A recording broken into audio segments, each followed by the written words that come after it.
Is that the motion be agreed to, and I call the member for Durack. Thank you, Mr Deputy Speaker. I rise to speak on the private member's business motion moved by the member for Capricornia on the mobile black spot program.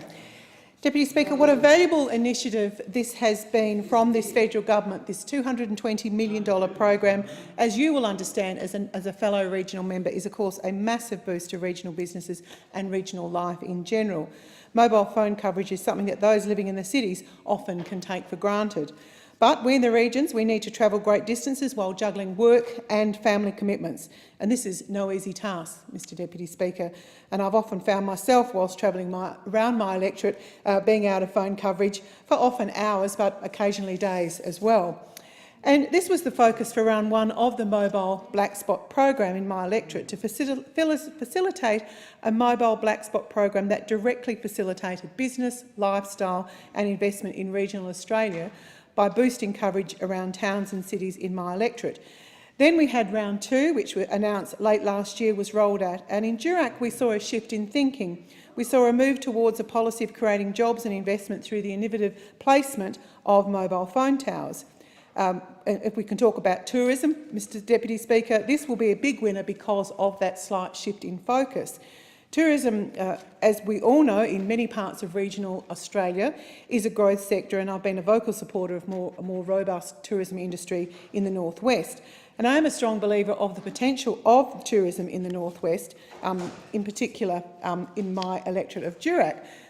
But we can do so much more to capture potential markets and also to create local jobs. With the rollout of the Mobile Black Spot program round two, we saw a focus on tourist areas in the Kimberley and in the Pilbara, like Karrajini National Park and also Millstream, and a variety of other initiatives to try and encourage the tourism industry in this part of the world. There was also further towers committed to funding within the regions of the Midwest and also in the Wheatbelt, which of course I was very pleased to hear about as well. But I would like to just focus on those places throughout the top end in the northwest, which is in a bid to increase tourism numbers.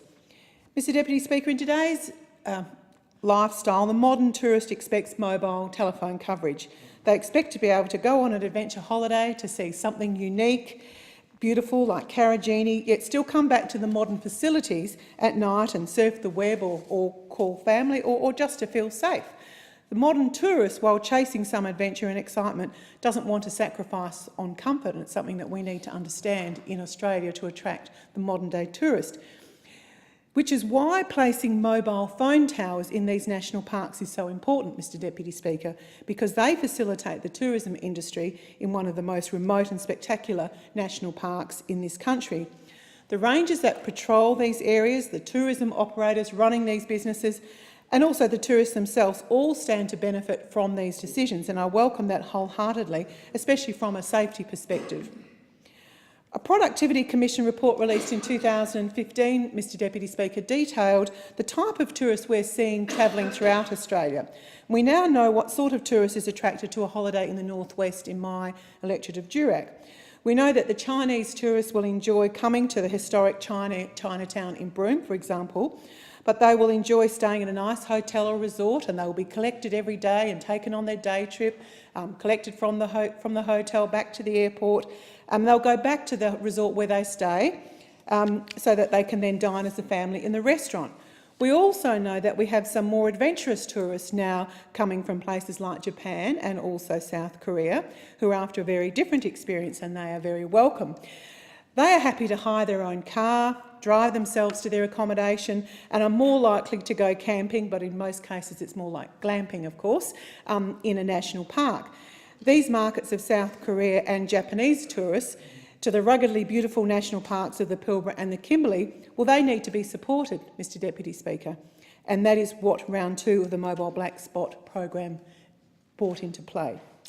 In contrast, Mr Deputy Speaker, and we heard before about some complaining about nothing's happened, well, for the member who was talking about it, I can assure you nothing happened while you were actually in charge, so you might want to talk to your colleagues that are sitting there. Not one Labor government dollar when they were in government went towards fixing this very important issue across Australia.